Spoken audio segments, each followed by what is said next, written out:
All right, today I'm super excited because I got my buddy Zach Sikes from Edmond, Oklahoma. We're going to talk a little bit about how to generate leads, how to nurture those leads, how to convert more of those leads, and if you're at a place in your business where you're wanting to go to the next level, he's got some great tips.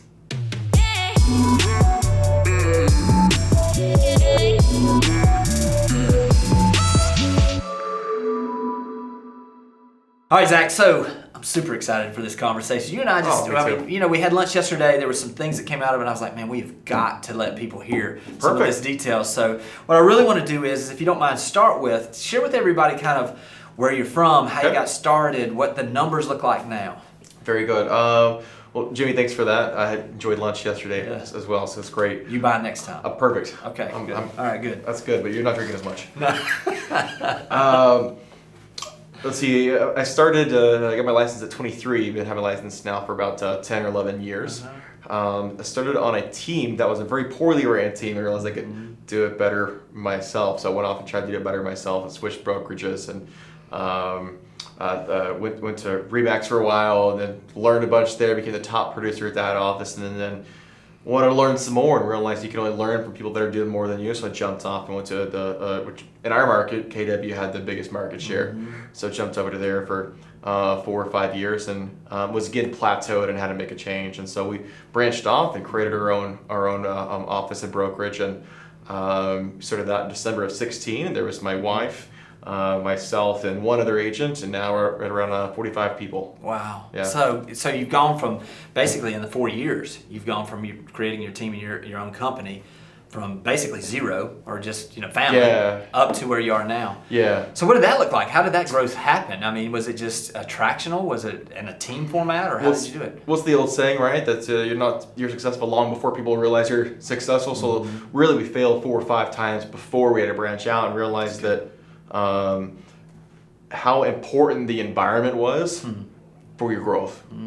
And so we, whatever it is, whether it's environment, whether it's whatever pieces that you need for growth are, if you're missing one of them, you're going to keep failing. And so we realized that was the one for us, and we had to change that. Once we had a team for years before that, but we kept failing, and we realized that environment was the big one. So we made that adjustment and made that change, and all of a sudden there we go. So it looks really successful in a short time, but really it was 7 or 8 years of a lot of work beforehand and 3 years of failing. It's the overnight success after failing 4 times. That's right. And I think that's a perfect example of sometimes you just got to find the right place, and you got to be understanding that evaluating, am I right in the right place? Am I in the right environment? Is the brokerage supportive? Is it something that I need on my own? What is the situation?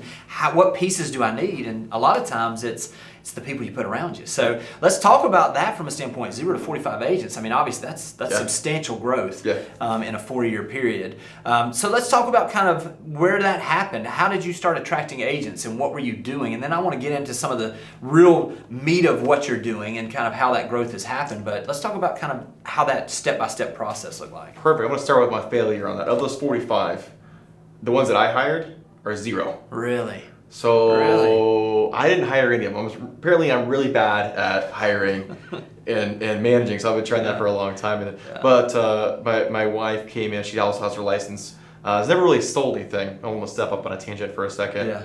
My wife has taken her license, or taken her test to get her license to come back with me after leaving her corporate job. And she's going to get mad that I tell you this, but she failed her test the first couple of times. She kept falling asleep. What's going on? And she found out as she was taking her last test that she got herself knocked up again for the first time. So it was on your. So that's my mom felt she couldn't concentrate, couldn't do anything. Just kept falling asleep. The first didn't realize what was going on. And so she came to work with me, but at that point we made the decision that it was not going to be full time like we thought it was going to be. We just say, hey, she wanted to go do the more of a mom as a priority than anything else.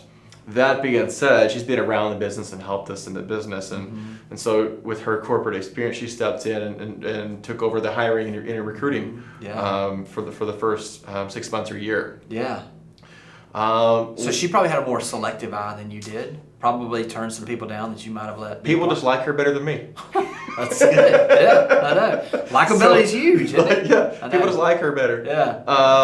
But we get to 5 or 6 agents, and she ended up hiring one of them that had even more experience was a better fit at the management and recruiting and the hiring, and probably did 500 or 600 interviews himself. And on our side, and I was much better at sales and hadn't yet had that experience, and so we were both failing. He was failing a little bit at sales, or not as good as he should have been, and I wasn't as good at the management and the leadership as I should have been yet. And so we just switched jobs. That's great. So That's great. he And took over that job, and I started selling again for a little bit, and until we got through that next season. Yeah. I think it's always those steps in identifying that, and I think obviously, like we were talking about, being around the right people, and having someone that is a gatekeeper. I know with us, for instance, like with me doing recruiting, probably, when I have people that come in, I talk to people. Usually I know pretty quick whether it's a good fit for them or for us, and so I try to be as transparent as I can with people that, hey, listen, when I meet with people, I'm trying to see where I feel like it's the best fit. So I've sent people to other companies. I've said, hey, where you're at, this is going to be a better fit for you. And I think that's critically important because I think if people aren't in the place that's best for them, it affects everybody else also. So let's really talk and let's dig down on the business portion of it. So let's talk about this, because obviously, to grow the business and grow a team that much, there has to be clients. Yeah. So you have to have, what I call the three-prong approach, which is you have to have a lead where you're generating leads. You have to have a lead, nurturing, or what we call people that aren't quite ready. How do we stay in touch with them? And then the conversion. Let's talk about lead generation. To generate leads for a 45-person team, or for that, what are you guys doing from a standpoint to make sure that there's a steady flow of leads there? Can I redirect you? Absolutely. Okay, so the way my mind works, I want to start in the middle first. Sure. And we're going out both ways. Right? So before you bring in people in the front door, I want to make sure we can close that back door, because I don't want to start bringing people in if we don't know how to keep in touch, nurture, and convert them. Right. So we have to make sure if every time we run across those people, we have a way to keep in touch. So let's think about all the things we have to do every time we meet somebody, right? What's the rule? The more contacts we have, the more conversations we have, the more deals we have, That's right? it. And yet we also need to have relationships with these wonderful folks. So how do we do that, right? We know we have to have, what are your contacts here in the vacation market per deal? Do you know? Yeah, as far as the number of contacts before we have it, 50 conversations equals one deal. 50 conversations, perfect. I think I heard a girl say one time 52 conversations. You're right there on those same numbers. So if I have to have 50 conversations per one deal, and my goal is 30 deals this year. Right. You know, how many conversations do I have to have? That's exactly right. Yeah, 1,500 or whatever. Right. How am I going to keep track of those? Oh, and my contracts. Oh, and my life and my everything else I want to do. Right. And so we have to have conversations. We have to have multiple conversations to follow up. We have to send property. We have to keep in touch. We have to identify the property, switch things on the property, and follow up at the right time. Make sure it didn't follow at the wrong time. When we get busy, make sure things still get done. There's a million things to do just for each one of those, and the amount of tasks are immense. And so be able to open up the funnel of lead generation at the beginning, we have to have a system that makes sense to be efficient through that piece. Yeah. Does that make sense? No, it absolutely does. And I think this is where I think we both kind of agree. Yeah. In reality, a lot of people look at Boomtown as something that is a lead generator. But for me, the back-end CRM and follow-up programs and the drip campaigns and all those things, that's almost, for us, it's more critical reality than it is for that. I know y'all are a Boomtown-driven team, I believe. So from that standpoint, is that where you're setting up individual plans of action to stay in touch with these folks? And absolutely. So we want to make it as simple as we can, because really we're not just I'm not managing our folks. Right. We're teaching them how to manage themselves. Right, and you have to manage yourself too. So here are some keys we know about management and effectiveness. Right, the more simple it is, the more likely it is to get done. Right. Right. So we want to make things as simple as we can and as easy as we can. When I first started, I was popping things in MLS. I had a little notebook, and I would just call the notebook twice a day. Yeah, and, same thing. And after a while, I'd lose my notebook, or I forget to write something down, or now I'm going through 10 notebooks because I've been doing it too long now. And then my MLS search wasn't working right, and the clients couldn't change anything. Now they're going back to a port, and it was just a mess. Yeah. And so when we could finally afford Boomtown, Right. we jumped on and got on the platform. But to your point, if it never generated a single lead for us again, we wouldn't leave it. Yes, the same way. Same way. But it's not about the lead generation. That's what starts the conversation with the agent sometimes, and that's what starts the piques the interest. And yet, once the agents get in and have used it for a year or two, they look back and say, "Oh my gosh, now I understand what you're saying." Right. I know. Yeah, and this is what we were talking about this at lunch yesterday because I know you're doing some of the Boomtown peer coaching where you're helping coach some of the other teams that are driving their business and individuals that are driving their business. From that standpoint, it's almost like gives you an opportunity to have a glimpse of what's working best for some other people and give them some fine tuning, that second set of eyes. From the conversion standpoint, so now let's work out from there. Okay, we've got a plan of action on how to nurture these folks. The nurturing is naturally going to lead to some conversions. Is there anything else y'all are doing lead generation wise to put once you have the systems in place besides Boomtown to drive leads in there? Okay, so let's remember that Boomtown is usually a buyer-generated, buyer-driven source, right? And what's more beneficial, buyers or sellers? Sellers every day. Every single day, right? And I'm going to say the Z word. I'm not sure if it's controversial here or not. We'll see. But they came out with their consumer report. I think I'm going to quote you 18's numbers. And in 2018, 64% of sellers or listings were found by past clients, sphere of influence, being known in the community, basically your database or referral, right? So people that already know you, like you, trust you, or don't necessarily dislike you. Right. That makes sense? Yes. And so that's where your sellers are going to come from. So we tell our agents to work on a 3-pillared approach. Does that make sense? Yeah, absolutely. You let into something really important. We get a chance to see a ton of businesses across the country. That's one of my passions. I wanted to learn about these guys and talk to them, and that's why I love dropping in here and asking, picking your brain on questions. But what we see is that people that have long-term successful agents or teams or businesses, whatever you want to call it, have usually a key of 2 to 4 key pillars of business. Any more than that, and they're not good at any of them. Any too few of that, when a season changes, then they're out of luck. Maybe it's to build a relationship. Now they build a relationship changes. Maybe it's REOs or foreclosure. Now the market's better and they're gone. Right. Maybe it's and there's seasonality. Everything moves up and down. Right. Absolutely. And so what we see is we want our agents to have a key 2 to 4 pillars of business. How many different ways are there to generate business? Oh, there's an unlimited. This brings up a point. I mean, there's no lack of leads or lack of ways to generate that. It's really the follow-up in the programs. But it's which ones are working for you and in your market. Well, here's where it gets really fun and almost kind of boring at the same time. The same one we see over and over and over again across all these businesses across the country is they all have a phenomenal past client sphere of influence referral business where the listings come from. Yes. Absolutely. The most successful places that's going to be the number 1 pillar. Have to. It has to, yeah. Have to. Now, we're sitting at around 40% past client sphere of influence referral business in our particular office. I don't want it any higher than that.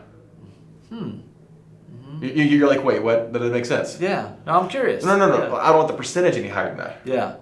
I want because you want to grow the business. There we go. Yes, right. So I want the percentage those actual units to grow every year at a certain rate, and yet we don't want that percentage any higher. If it gets too high, then we're missing on bringing new people into the database and we're folded in. Does that make sense? No, it absolutely does because you're trying to compound the numbers year over year, and by adding people into that then become more of this, it's the same. It's floating the boat with both sides. There you go. Water on both sides. Exactly. Yeah. Perfect. You got to float the boat, right? Yeah. That's pillar 1. The old school, tried and true. Yeah. And it's really easy in today's market to get caught the shiny object, rely on the digital only, and miss nurturing those relationships. Right. I want to put a plug here. I want to come back to our definition of relationships in a little bit. Yeah. Second pillar is digital marketing. If you're not doing something really at a high level in digital, you're missing. You're out of the market 10 years ago. You're right. You're absolutely right. That's where we leverage Boomtown there to a high degree. There are a lot of folks that use the portal sites. There's a lot of them that do their own blogging. There's a lot of them that do little geo farms and geos.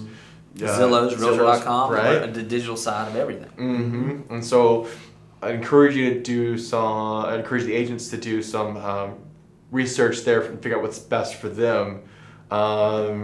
In the past and currently, we've chosen not to participate in the portal sites. For us, the return wasn't as high, and then there's a potential they could be a competitor in the future. We don't know where they are, or they're not. We don't know. Yeah. But if we don't have to, let's not use them. Yeah. The third pillar is we want to make it very specific to the agent. Jimmy, I want to ask you a question. I want you to think about something you've done in the past week where you got done with it and you felt jacked up, you did it for 10 hours, you feel like you could keep going all night. As far as like in the business? Anything. Yeah, I would say in the business. I'm going to use in the business. Perfect. I got some other things that come in. Yeah. So in the business side of it, I helped an agent do a CMA presentation to the folks. I went with them on the listing appointment, and we were able to show them how we felt positive that we could generate about $50,000 extra on the sale of their house than they had anticipated. Oh, perfect. So it was putting the plan of action together. Yeah. The preparation of it was just as fun as the putting it together. Yeah. But knowing that when we went in there and showing them things that they didn't know and that our expertise was able to shine. Perfect. I could do that all day. You know what I mean? Yeah. I'll give you an example of something you spent 2 hours on, but you felt exhausted afterwards, but you couldn't do it more than an hour a week. Absolutely. Doing some of what what has to be done. Yeah. But cold calling completely cold people. Yeah. Does that make sense? Yeah. Yeah, and mine was a little different than a typical agent's, but looking back on the times when I knew I needed to grow my business, I would make the calls and I would see some results, but it was something that I could not do forever. It's mentally exhausting. It was mentally exhausting. Perfect. Yeah. So that's where we talk about our third key pillar, right? After you've interviewed a ton, you have a ton of agents you work with, interviewed a ton, talked to agents, right? How many of them are the same? And how many None of them. Right, they're all different. Yeah. We're all different. And so what I might enjoy doing may not be what you enjoy doing. And what do we realize is the biggest reason most agents fail? Because they're doing the stuff they don't enjoy. They don't enjoy it's burnout, right? 2 Yeah. years they burn out, or 3 years they burn out. Right. Or they don't enjoy doing what they're doing, so they just don't do it. It's lack of execution or burnout. Yeah. And so our third pillar is really geared at what is it? What can they use to generate business that also gives them energy that it suck the life out of them? That's really good. Does that make sense? Yeah, absolutely. Yeah, because So what it's do we- different for everybody. It Some absolutely people is. love going into neighborhoods and walking their dogs and door knocking. Some people love cold calling. Yeah. Some people love open houses. Yeah. Whatever it is, Yeah. it's just to get the conversations. That's exactly right. Yeah. I've got a couple of different agents. One would rather cold call every single day and never talk to anybody they know. Yeah. Somebody says they'd rather talk to everybody they know a million times a day versus cold calling ever in their life. And just the complete contrast, and they're both phenomenally successful. Right. Right? It really is down to the person. So if I was encouraging an agent to go do something, I wanted to look back the last week or 2 or 3 weeks or month or year or however long or 2 years, however long they've been in the business, and think about where they got energy from, what do they really enjoy doing, and how can they incorporate that into their day in, day out to help them generate more business. Yeah. Make sense? Yeah, absolutely. So much of this is not just a system, it's managing our own selves and our own behavior. Right. Absolutely. Yeah, and so like what we were talking about, we've got plenty of sources for leads. We need to have an idea of which ones fit best for us. You've got to have some digital. You have to have some past clients. Yep. And then plugging in 3 and 4 are things that really give you energy and that you know that you're going to be excited to go Perfect. do. Yeah, and when you do that, obviously the day takes care of itself. So let's talk about from a conversion standpoint. Let's talk about the person that then you've either nurtured them or you've found them, where it's coming from. They've raised their hand. What does the communication look like? What's the cadence, in the as far as that communication? So it's gonna depend on your market, right? Yeah. If they are in the market, we want to meet them as fast as we possibly can. Right. In person. In person. Yeah. Or if they're out of market, Zoom call, face-to-face, FaceTime tour, whatever it takes to get a two-way face-to-face conversation. Right. Yeah. Back to that same study in 2018, 83% of the people, buyers or sellers, were 81 to 84, worked either the first or second agent they met. in person. Right. That's it. Yes. Yeah. You don't have to be that good at your job, which is horrible. People should, knowing what we know inside the industry, these people are making huge purchases. Speed to lead. That matters way more than the knowledge or expertise of the actual agent. On the buyer side and a digital, especially generated lead. Yeah, absolutely. So Okay. right. So we have to get to the lead quickly. We have to set, and there's the big key. It's not just the first phone call. It's how fast can we meet them in person. Find a reason to meet them. Yeah. I don't care if they're qualified. I don't care if they're buying for 2 years or 3 years or ever. The more appointments and meetings I can take, the better where we're going to be. Absolutely. So we talk about the conversion piece. If all our agents do is go on one appointment, set one appointment a day, and go on one appointment a day. Right. The rest is going to take care of itself. Absolutely. Right? If you meet 5 people, only one of them turns in anything, so what? That's 48 deals a year with 4 weeks of vacation. That's right. That's it. Yeah. That's exactly that's the tracking where we can bring it back. That's the same way what you're talking about. We bring it back to the tracking on, okay, we know that if we can have these conversations, we can have these appointments, we know the deals are going to come. Trust the process. That's where we track it on a daily basis. And I think that's what y'all do as well. Let's get specific to like an agent that is at a place maybe where maybe they're newer to the business or maybe they've hit a plateau. What are some things that you would say you've done in the past, or you've seen some agents that have kind of seen where their business was going and then it kind of arced? What were some of the things that those folks did or you would suggest doing to really take it to another level right now? Great question. The first thing there's 3 things I just wrote down while you're talking about that. Their habits, leverage, and leads. And within all of those, a relationship may also matter. Okay.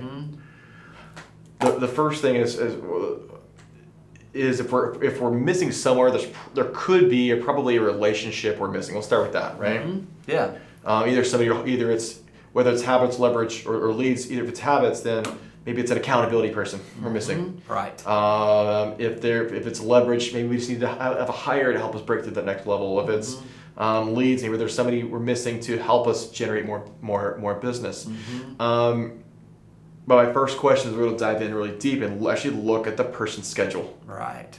Yeah. Hey, and look at what plans. I want to look at what we actually did the last week and how much time, effort, energy did we say we are focused on growing the business like we say we want to. Schedule doesn't lie. And exactly, schedule doesn't lie. Is what we said was important to us, did that match up with what our actions said? Right. Did our words match our actions? Right. And that's where we start. And if they did, great. Yeah. 9 times out of 10, there's places for improvement there. Yes, I get it. I think that's critical. Is okay. It's more about the how than it is the what we do. Because once we can figure out what we're doing, we can start figuring out, how do we make the changes to our schedule, to all of those things. What are some things y'all are doing? And I want to get real specific here on what are some things that y'all are doing right now? Every agent I'm talking to around the country is struggling with listings, tight inventory. Where are some areas y'all are focusing to try to generate? Generate more listings. Yeah. Okay. This is why nobody ever calls me to come back and do more interviews, because it's going to be really, really boring. It's not flashy. It's not fun. It works. But it works. And this is going to be the same thing that happens when you're in a tight market or slow market or any other market. It's consistently maintaining that lead gen piece, especially in a summer market or seasonal market, or when a market gets like it is. In our market, we're sitting at 1.5 months of inventory. It's incredibly low. Yeah. Multiple offers on every single property. If you get a listing, you got a sale. Yeah. Right? That's it. That is the sale. Yeah. And yet, it can be really tempting to go do all the real estate fun work instead of the lead generation, the prospecting, the mining, the database. Right. Than to go do the pictures and the showings and the contract writing, the negotiation. Those are all important things that have to happen. And yet, really where the money's made is sowing those seeds early on, so where those listings come. Right. We did some research, and we've got another one of our Boomtown Pure Coaches numbers are very, very similar to ours in this. And that our buyer leads are in this system are average of around 340 days from registration to close. and our seller leads are in the system maybe 430 to a contract to close. Right now, those are new registrations. Right. And as the older and older these systems are, once they're past 5 and 6 and 7 years old, that number goes up to like 2.5 years, 3 years, 5 years in the system. Right? Because now they're coming back being repeat people. People already know us, like us, trust us. And this comes back to what we talked about relationship earlier. I made a plug. I want to come back to this. Your listings are going to come, most of the listings are going to come from past clients, sphere of influence, database, the boring stuff. Now I want to redefine what everybody considers relationship. Okay?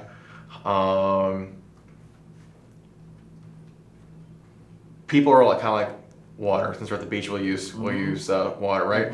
The water's going to follow that path of least resistance. Right. Always does, always will. Right. People are the same way. I'm lazy. We're going to find an easier way to do it. We're going to take an easier way to do it. We're just lazy. Just call it what it is. Yeah. Maybe you're not. Maybe it's just me. No, it is. Right. I'd rather work less. Yeah. Right. Yeah. And our buyers and sellers are the same way.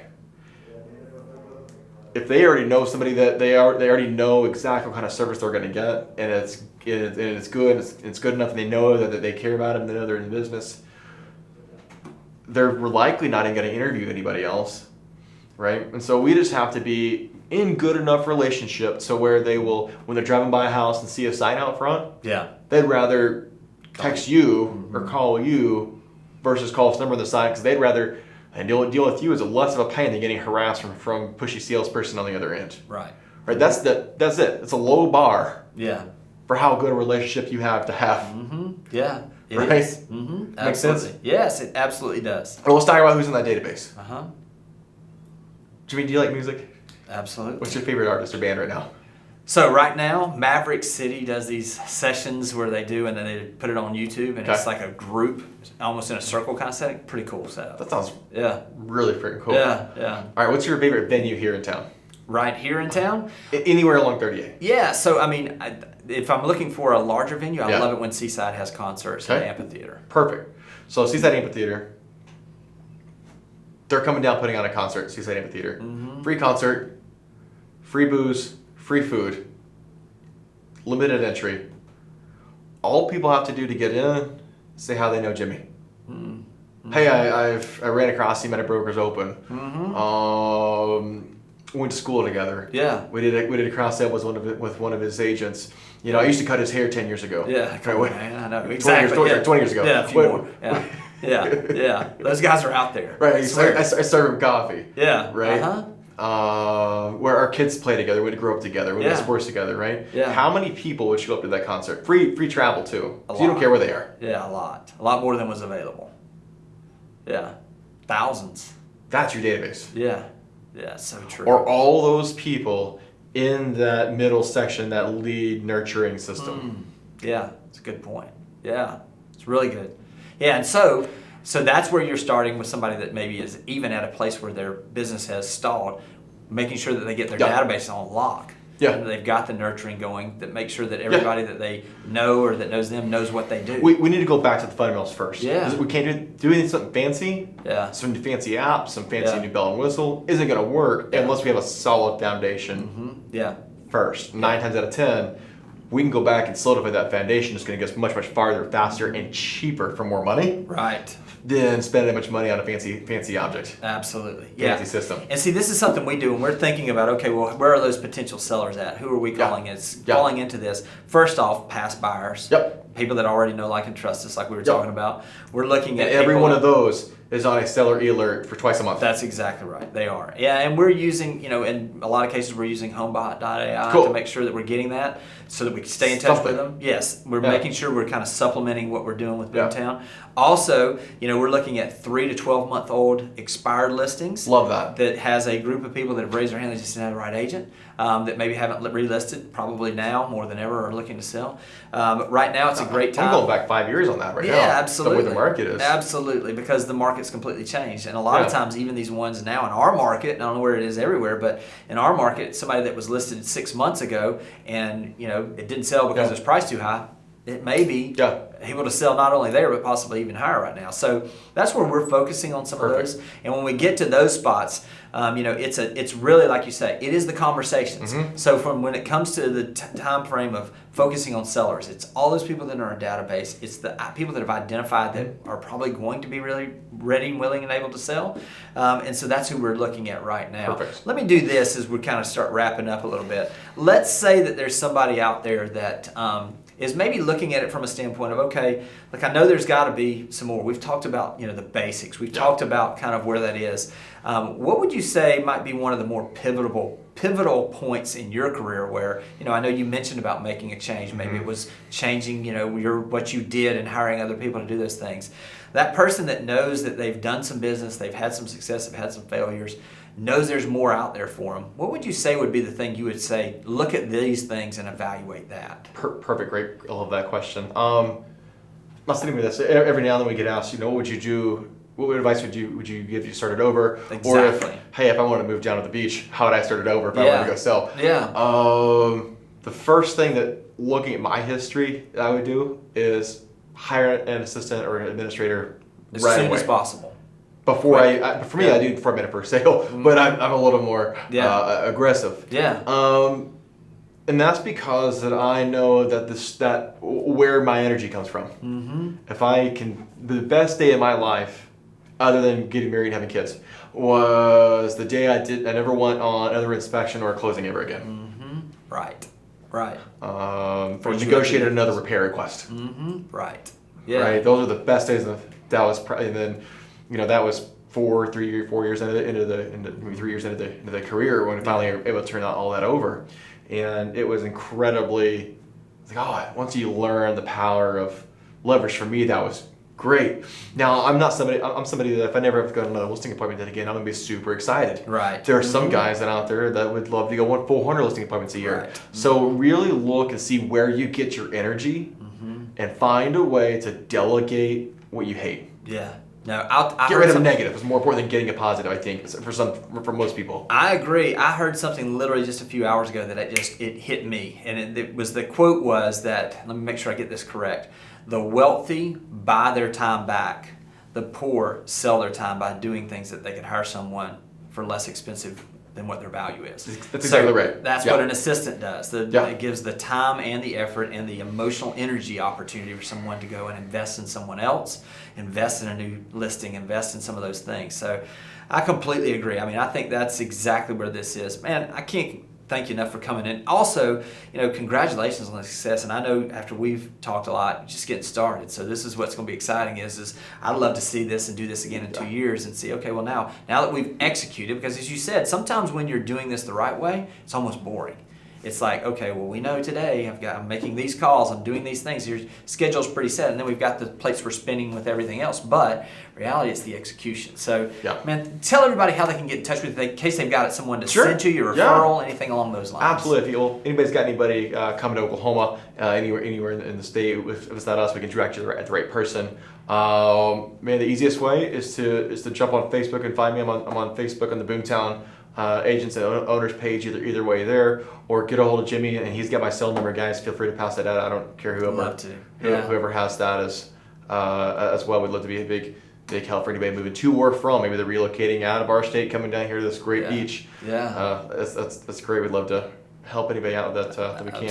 Absolutely. Well, listen, I know you guys got something good out of this. Call me if there's any questions. I'll be glad to hook you up with Zach, and I'll talk to you guys soon.